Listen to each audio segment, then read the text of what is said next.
Bon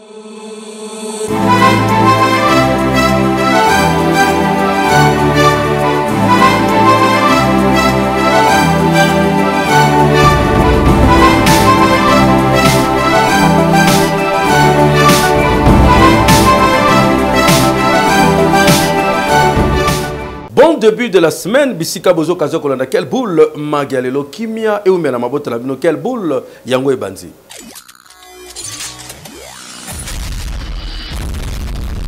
Tout fond laquelle boule, il y a l'élo, sortie médiatique, il y a gouverneur, il y a Ville Kinshasa, Daniel Bumba Loba qui Oyo a communiqué par rapport à Makamonio sur Betami sérieux. Mais, par rapport à ça pour la Makamotali, insécurité, embouteillage, Banzela, Nyonso, est-ce que ça n'est pas na terrain?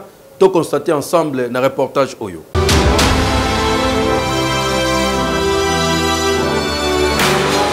Gestion, il y avait le province, il y a Kinshasa, et Zali déjà au centre, il y a polémique, oh, Zali bongo quoi alimenter, réseaux sociaux, naba poignon s'il vous plaît, Yango et Salakike, numéro 1, il y a ville province à Kinshasa, le gouverneur Daniel Bumba Lubaki, a ça la sortie médiatique naye, et Sika a sali lecture générale, il y a situation, il y a gestion naye, na 15 mois, na tête il y a ville province à Kinshasa. Koka moi c'est l'autre Daniel Bumba a talisike du point de vue sécuritaire boyoka Daniel Bumba ndenga sali rapport naye. Bon, faut aussi, moi je lis les rapports, hein. Moi je lis les rapports. Aujourd'hui on va pas dire qu'il y a recrudescence, hein. Koulouna, c'est vrai qu'ils a acquis, mais il reculé quand même. Il reculé quand même. Et comme j'ai dit tantôt ici, je pense que ça va problème. On ne doit pas voiler le peuple. Voilà. Faut qu'il y ait une solution. Il y a Makassi. Tu vois, tout a les problèmes, tu crèves abcès, tu as solution, après tu avances.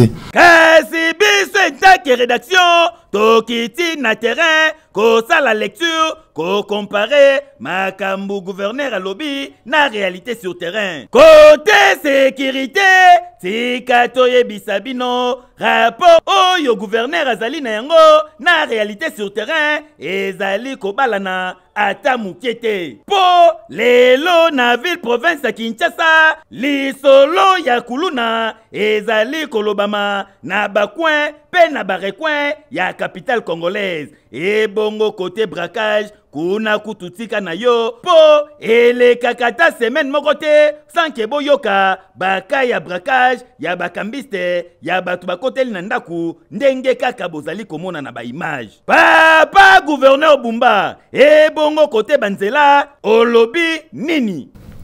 660 km déjà bouquet pour National Notos Alio. Ils en ont 302 avenues. Je dis bien 302 avenues où ils ont pris en charge. Dans les kilomètres on a tangi. Bah, travaux clôturés les lots. Ils ont déjà plus de 105 km. Caméra, ya quel boule et tamboli na Kinshasa? Certes, Banzele zali kotongama, kasi ya pasi pe mawezali ke la plupart ya Banzela, misusu misale bandaka, basundola bangin, babeta tout la mwisi ya zaza, kote mususu pe, bayaka kaka fenta mavuba, eloko malonga, e salamate. Lokola awa na bandal chibangu, e sika gouverneur atalisaki ke, batueur régie des eaux, nde zali ko empêcher musala. Sur place, réalité zali ke, nzela e bebaka, avant Koutou, pas banda misala, ya kotia batueur régie des eaux. Banzela ebele, et zali inachevé. Papa gouverneur, et bongo situation en kirage, au lobby nini. Et dans notre pays, rapport à l'exécution physique de curage. Donc aujourd'hui, il y a eu plusieurs cours d'eau où et bénéficié d'un travaux de curage. La rivière Yolo. Nous avons l'avenue Touana, l'avenue Kadjeke, nous avons l'avenue Vemba, Canal Terrain, Pépé, Lemba Foire, quartier Rigini. Où est la clôture en termes de curage? Contrairement à propos, il y a gouverneur, botala bino moko eloko ezali kofunda ke kirage ezali kosalema te ezali na moins de mvula niveau basache babidon plastique ezali kotonda mabongo na bakanivo conséquence nango bamai ezali kotonda na bandako ya batu esika kinwa kotia lokolo ezalaka lisusu te après chaque mvula na ville province ya Kinshasa. En tout cas na oyo olobi vérité po na lelo tika to ebisa bino ville province ya Kinshasa ezali na salte moko pa moyen bafoule ezali partout évacuation kutu bakinwa baza sûreté ke esalemaka normalement yango totuni na sortie médiatique ya gouverneur ayaki na rapport sur papier est-ce que avandaka na bureau na ye azozela kaka rapport kasi descente sur terrain on dirait intéressaka ete po soki totali sur papier totali na réalité sur terrain ezali kobalana ata mukiete tala papa gouverneur bakinois bazozelo na terrain po makambu nyonso beti lisolo na papier réalité eza mususu affaire à suivre. Okay. Madame Marie Nyange Ndabo Oazali Bongo, ministre ya environnement Bondi Melangai, a tombolaki mongongo ya République démocratique du Congo na COP 30 Oyo. Et salemaki bongo na mboka Brésil kuna epai wapi ya defendaki cause ya République démocratique du Congo boyebi ke tozali na forêt ya monene oyo ko protéger pe monde entier na makambo etali bongo environnement.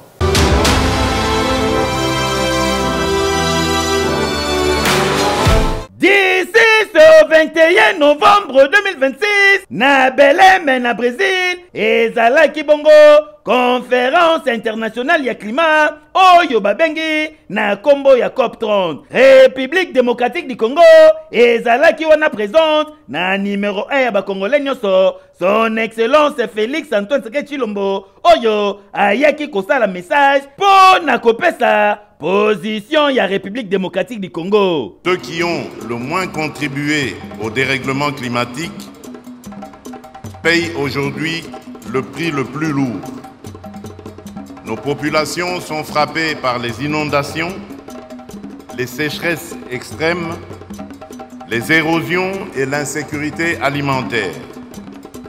Pendant ce temps, les financements demeurent insuffisants, fragmentés et trop souvent mal ciblés.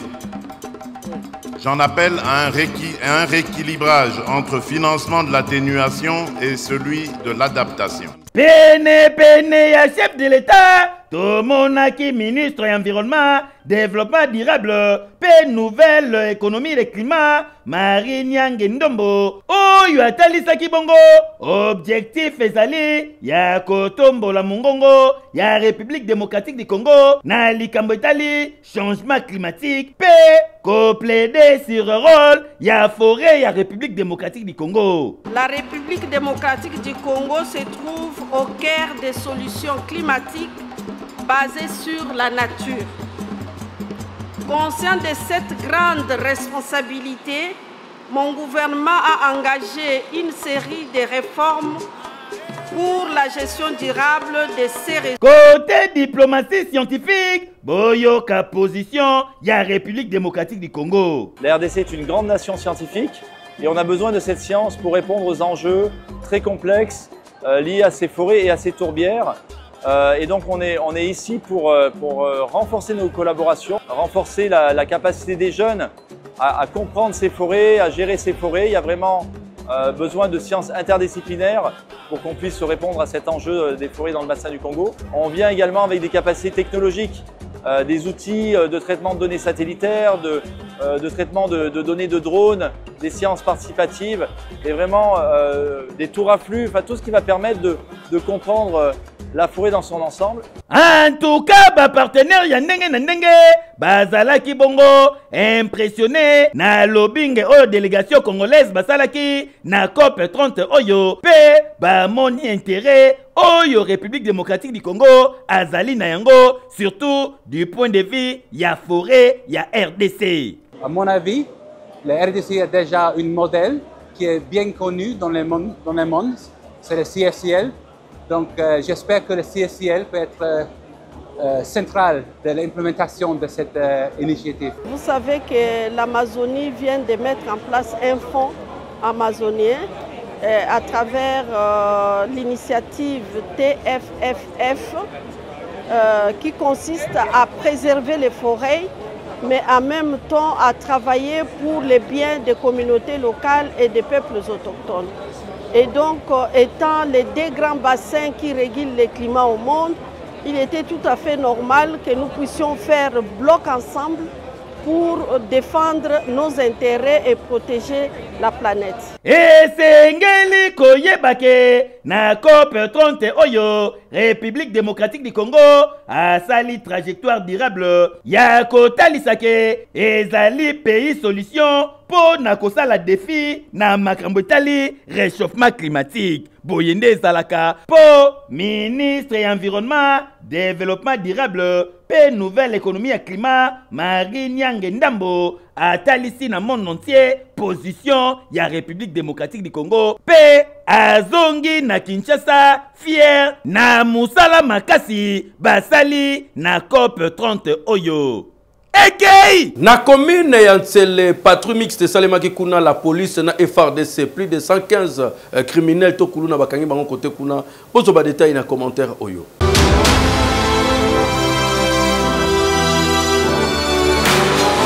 Population kinoise ba kofete kitoko ba festivité oyo yango bozali komona ba force de sécurité très déterminée na terrain pour na kotia ordre pe koyeba kokanga bongo batu nyonso oyo batroublaka bongo sécurité ya population na ordre public yango nde ezali ko justifier bongo bouclage mixte oyo esalemi na commune ya Ntsele précisément na partie oyo ezali entre arrêt carrière na terre jaune. Opération ekumbamaki bongo na général Station Mbuyi oyo ya 14e région militaire ya ba FRDC elongo na commissaire divisionnaire Israël Kantu ya police ya ville province ya Kinshasa nde baye ko interpeller bongo 115 personnes oyo misusu bakuti bango na ba machette pe biloko ya ndenge na ndenge yoka communication oyo. Le commandant suprême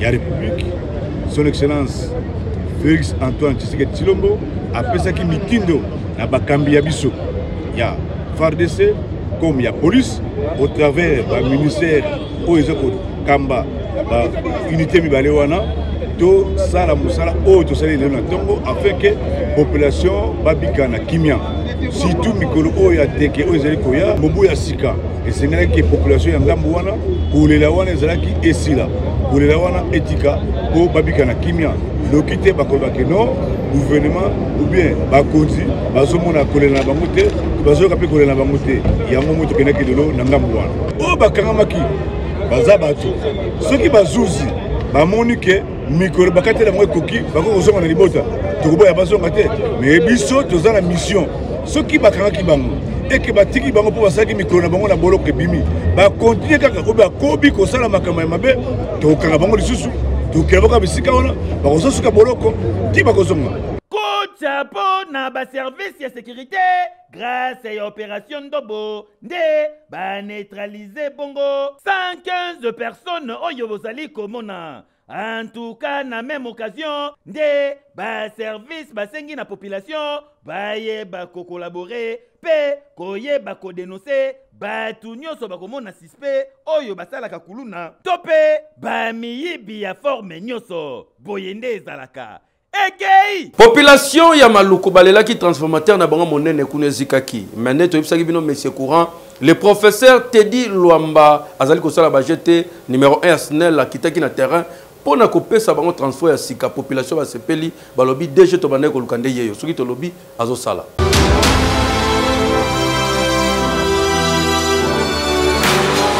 Après avoir kofanda mulili pendant 6 jours mokoka bondi melangai ke babito ye ba quartier belé ya commune ya Maluku bazali ne sengo na nenga ko sakana te po bazala ki bongo victime ya incendie moko na sous station état 1 ya Mokako oyo esalemaka bongo lundi 24 novembre 2025 kasi dimanche 30 novembre oyo bazalaki na esengo na ndenge kosakana te komona descente équipe ya SNEL oyo ezalaki bongo chapeauté epai ya ye moko DG ingénieur professeur docteur Teddy Lomba oyo ayaki bongo kosala constat pe mbala moko batrouvele bango solution esika baremettre bango transformateur ya sika ya 5 MVA pona kolakisa volonté o bazali na yango pona komaterialiser vision mokonzi ya mboka Fachi Beton oyo alingi ke peser ya molili esila minde epela pelele. La première des choses c'était de constater ce que nous avons connu ici comme incident parce que le lundi de cette semaine nous avons connu un acte de sabotage forcément sur notre sous-station. Il lui fallu que nous passions pour constater cela, mais aussi répondre en apportant une solution. C'est pour ça que nous sommes venus avec le nouveau transformateur qui sera dans la zone pour permettre de réalimenter le quartier ainsi que toutes les activités économiques qui sont là. Ça fait suite à l'accompagnement de la vision du chef de l'État Félix-Antoine Tshisekedi. La durée des travaux est estimée pratiquement à 7 jours. Ça veut dire que toutes les équipes ici vont se mobiliser. Il y aura un campement qui sera permanent ici. C'est vrai que nous sommes en train de le faire en toute réactivité parce qu'il s'agit de satisfaire non seulement notre clientèle mais aussi les besoins de la population. C'est à ce titre-là que nous avons un produit commercial qui est à la fois économique et social que nous avons fait en toute célérité. Nyonso ozali kolakisaka ingénieur professeur docteur Teddy Lomba oyo azali bongo DG SNEL azali kotravailler avec rapidité et détermination kosakana te pona korépondre na besoin ya population et anormal hekeyo. Oui, tout est toujours un dossier ya SNEL boyeba ke groupe G25 ya monene makasi plus de 193 mégawatts oyo et ko intensifier les sous courant pona ko diminuer ba délestage misala nango sili le 8 décembre mokonzi mboka Fachi Beton nde ko kende bongo ko inaugurer yango na Inga ezali na sengo ya ba congolais nyonso.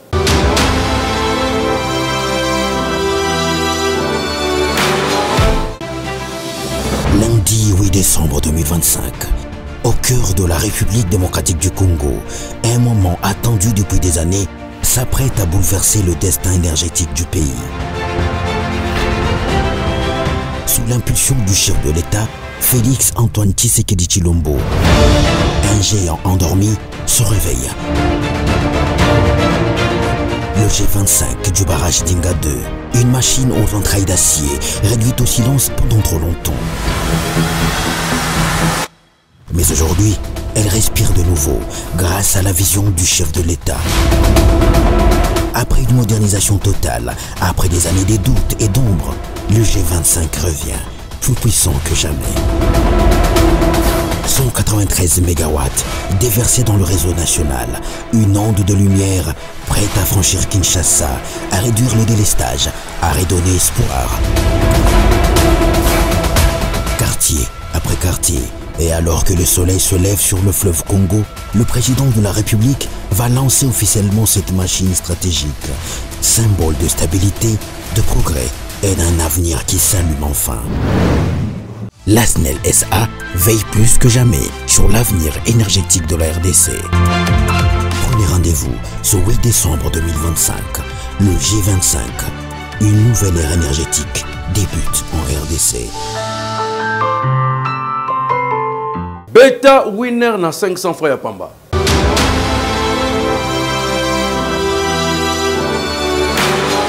Winner.bet présente Winner Loto. Nouveau mois, nouvelle semaine, nouveau jour et nouvelle chance pour vous pour remporter beaucoup d'argent grâce à Winner Loto. Bonsoir à tous et bienvenue dans ce nouveau tirage. En ce lundi 1er décembre 2025, vous jouez pour un win 4 de 10 585 000 francs congolais et un win 4 double de 21 540 000 francs congolais.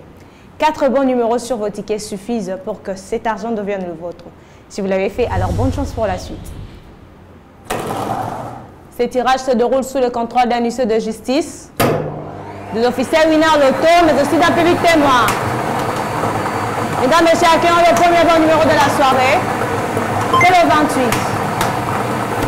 Le deuxième bon numéro de ce soir, c'est le 46. Le troisième bon numéro de la soirée, mesdames, messieurs, c'est le 18. Le quatrième et tout dernier numéro de ce soir, c'est le 24. Récapitulant, sur vos tickets, il fallait nécessairement trouver le 28, les 46, les 18, mais aussi le 24. Avez-vous trouvé cette combinaison depuis chez vous? Si oui, félicitations. Sinon, je vous retrouve très prochainement avec le même plaisir. Au revoir. Tokene na commune ya Kimbanze ke pasi pe mawa babomi Jonas asali nini insécurité mawa.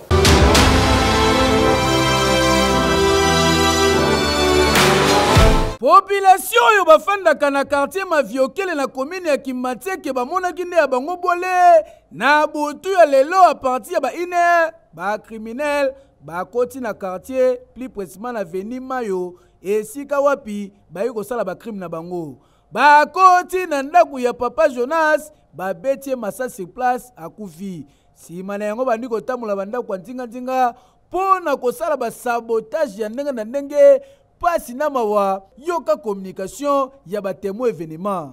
Lelo na ba 1h du matin ba criminel ba koti na avenue Matadimayo numéro 22 bis ba koti ba sali crime et puis ba bomi jeune garçon moko akumbaka ba moto. Ba bazalaki plus de 15 moko azalaki na arme ba misu bazalaki na ba tuyau avec ba arme blanche. Raison pour laquelle quelques autres déclaré insécurité na Kimbanze ke eleki makasi surtout quartier Maviokele. Après bakomi kobuka ça veut dire premier coup, deuxième coup, troisième coup. Parti cocher collé fongwani. Mobile na bitenga c'est que ko fonga cocher assez. Bala moko même c'est les zonga sima. So ko tete no bonde ko minde ko na. C'est une situation sécuritaire. Il y a ville province à Kinshasa. Pour chaque jour, Roraro Baïbi, Babomi, Babotoli, Bakati, Topé, Basali, Bamabe, Songolo Pakala. Ah! Kinshasa, nani nde sengala batila nani? Yanini? Hakeyu! Oui! Olingi Kolia Kitoko Ndimelanga Soro se retrouvé dans le royaume de Belgique, Kende, dans le restaurant La Line chez Violette. Kuna Ogolia Kitoko, Kinshasa na poto, Ndimelanga Nyoso Zalango besoin, bio na bio.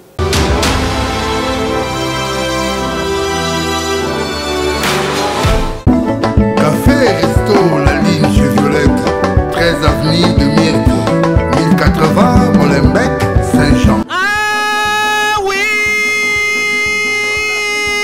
Collier Kitoko na Belgique, adresse Ezase Moko, Ezali Bongo, restaurant La Ligne chez Violette, Esika, Boko Kuta Bongo, cuisine congolaise. Ozali de passage au Kiti Bruxelles, Ozana Posa, ya Collier Biloko ya Congo, Collier Bio s'il vous plaît, ne vous trompez pas d'adresse, restaurant Ezase Moko, La Ligne chez Violette, Okokuta cuisine congolaise, Ntabana Pointe, et Bongongulu, Yakapé la Koute Kosa, Basa la Kapé côté se fumé, Basa la Kapé Bakamundele, et Bongo côté Bambisi, Yi Tika na yo, Thompson Batumba, Banyengele Ango Matungulu, Kaka Nenge Bozali Komona, et Bongo côté Bandunda, Okolia Kitoko, Loko la bite Kuteku, Matembele Mukonza Bandunda, Mfumbwele Kama Baku,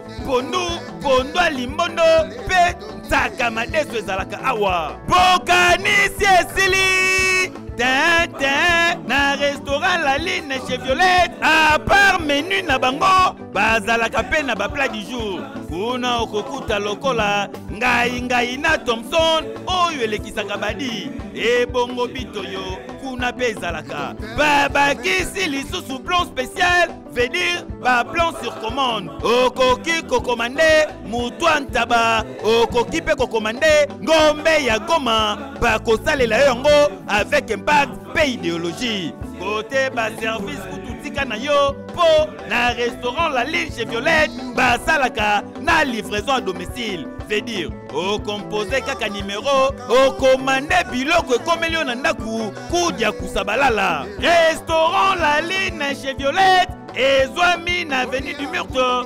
13-10-80 na Molenbeek na Saint-Jean okokipe kobenga bango na plus 32 24 47 94 12 tope na portable na bango na plus 32 46 94 42 244 à restaurant La Ligne chez Violette pour vous, nous décrochons la ligne. Boyende Salaka. Et Keyo! Oui! Kokamwa alors que bato azo ke nekosambela nsambe ba coopéra bazoluka cop tongo midi poko ndeko moyibiye aya koyiba na ba cimetière butu nga yiba nini ba croix so akuta nango arata ngote mawa bakangiye.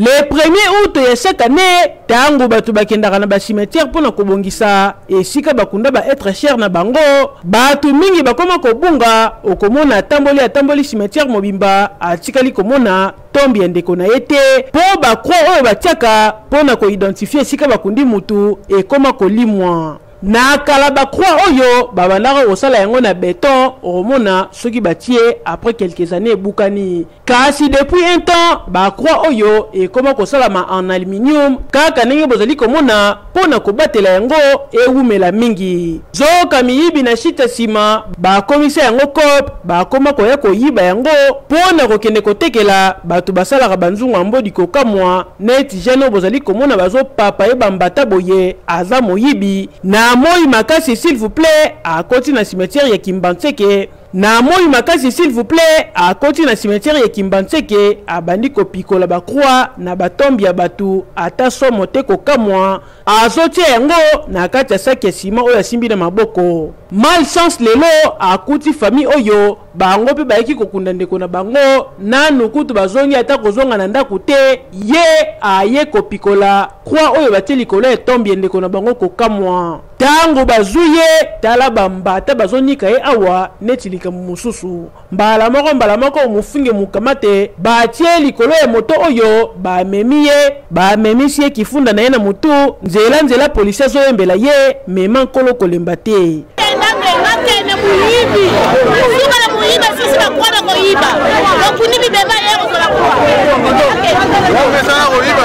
Ye moko moyibi alobi ke bakendaka kosalela ba croix oyo banzungu ya mbodi pona kokende koteka. Mbala moko baye na eti awa na bureau ya état civil ya Mikondo pona koauditionne ye. En tout cas kokamwa ndenge na République démocratique du Congo respect ya bamor esila somo na mitema ya bato esila okoti na cimetière pona kokunda te kasi pona koyiba ba croix ya normal te makambo boye. Eki chez Lia la Lyon ezali cabinet cosmétique bazali ko traiter ba mama bandeko bazana problème ya loposo kende kuna ba traiter ba bongiso poso koma kitoko yo wapi.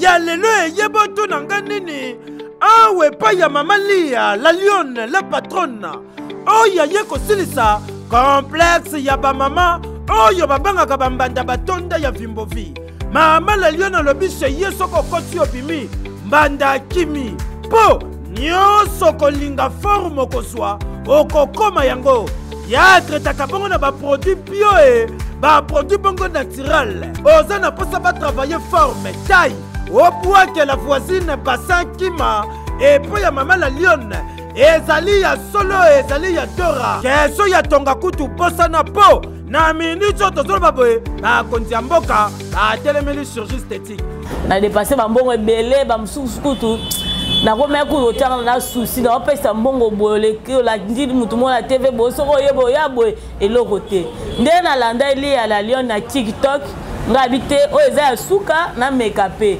nepe na ke na meki na moni vraiment oui ça va osunga basi oyo baza na problème ya kobongisa bataille parce que eza complexe oyo etondi na kati ya basi mingi omona mwasi abala mais aza na complexe selon taille na ye oza na problème ya taille oza na problème ya elongi oza na babouton batache na elongi na oyo batampo elati yo na elongi mama une seule adresse chez Lia la Lyon oza na problème ya kobota libala etungisaka oyo basemeki basilisa oyo na kofinga une seule adresse eza bonganga te tosangisi plante on a plante oyo topesi yo ozwi solution parce que nga moko naza preuve vivante pona bato nyonso bakozala na besoin ya kozwa ngai na nzela ya bareseau sociaux na TikTok obeta juste chez Lia la Lyon nyonso bozali komona ezali nde promotion e bwelelo fete décembre kitoko yo wapi otie tembe ya kaka si omona te batu batuna yo soko lie nini soko meli nini soko kendaki Turquie po basala yo opération yebisa bango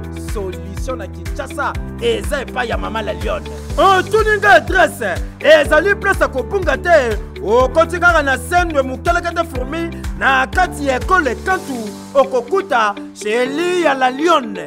Mama ozalaki wapi ba congolaise babebisi mbongo na batura baturki badubai ti misu bakufi bakoti mokito mais awa econvenu ezate tala ninga zalaki kala tala ninga komi tala mama oyo Niclette Vanessa tika kobomba mbongo ano kendo tana likelemba okende Dubai yaka sheli ya la Lyon awa yada kochate Koluka Bopeto ko assainir commune na ya Lemba honorable Norbertine Matanda asalisa ki bongo salongo pona ko sensibiliser population bazala na propreté.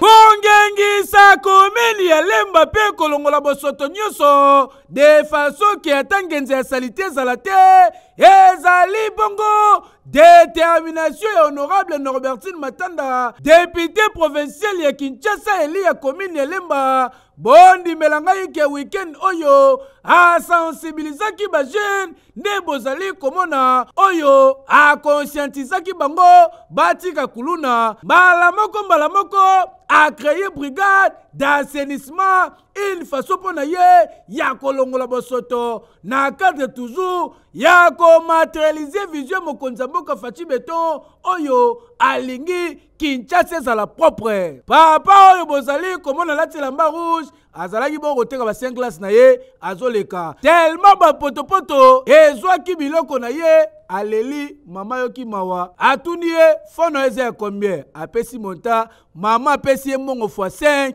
pour na ko permettre na ye ayeba ko renforcer capital. Ça va pas bokanisi esili te lokola problème ya insécurité ezali parmi ba problème majeur oyo ezali kotungisa population kinoise. Mama Norbertine Matanda elongo na ba collègue de mususu bayaki kokutana na numéro 1 ya la police ya ville province ya Kinshasa le général Israël Kantu pona kotalisa ye ba problème sécurité oyo population bazali kokutana ngo mingi ya Lemba et surtout pour un problème oyo etali bongo ba braquage mikakatano nyonso etungisi biso ba insécurité ba viol ba braquage bana Lemba boyebi po toza ba victime nango toye to sololi to yebisi mon général yepe alobi biso pe exécutif provincial to tika yepete to mekape ko sungaye to cha yepe mwa maboko parce que musaleza mwa munene makasi na yemoko pe akokate mena lisungi pour que to sunga pe ba police na biso ndenge ba bimaka nzela po basala musala malamu. En tout cas longonya na honorable Norbertine Matanda mama limia ndenge babengaka ye po population ya Lemba ba comprendre que balinga kayo natina boyende zalaka kende toujours liboso umela mama heke yo. Oui. Clôture ya campagne monene un mois devant l'Éternel et Salimi Bongo na église Arche Mission de Jésus-Christ ezaki na ambiance ya kosakana te netika bozaki na biso bolanda.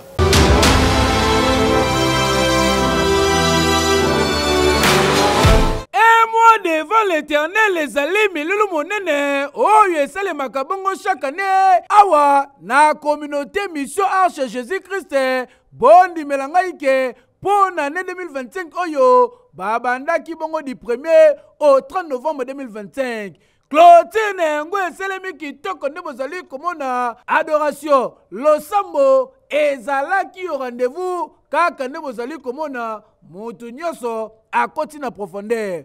Et bongo ba témoignage jamais rata ponzambe na bango azali ya ba miracle mateya et simba makibongo et pas ya visionnaire père représentant légal apôtre Jean-Paul Mibadi oyo alobela ki bongo thème principal grande montagne tu seras aplani pe sous thème na ye ezala ki bongo les lanceurs et les releveurs de défis et si kawapi encourager ki bana na nzambe bazala la détermination pe ba pe selikia et pas ya nzambe na bango. Après Mateya alekaki bongo na série ya ba prière nde bozali komona Saint-Esprit ezalaki au rendez-vous pour batu ebele bakangolamaki. Bokanisi esili ten lokola kosunga pe kosalisa ezalaka mpona bana nzambe balansaki bongo collecte ya biloko mpona kosunga bato oyo bazanga.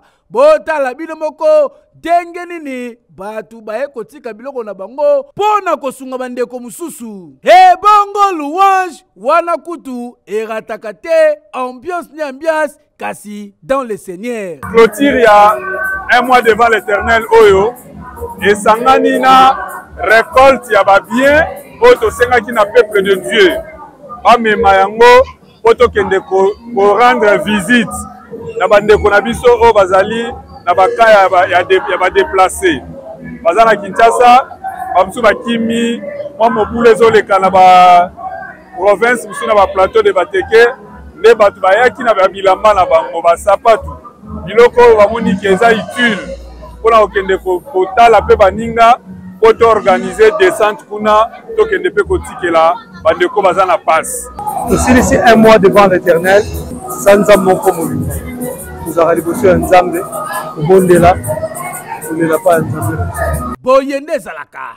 Heke yo. Oui. Tokende na province ya Ochiwele, kuna kokamwa 6 mois ya mariage après ndeko mwasi abomi mobile na mbeli. Baweli nini? Likamba kibombanda, incompréhension, tozua.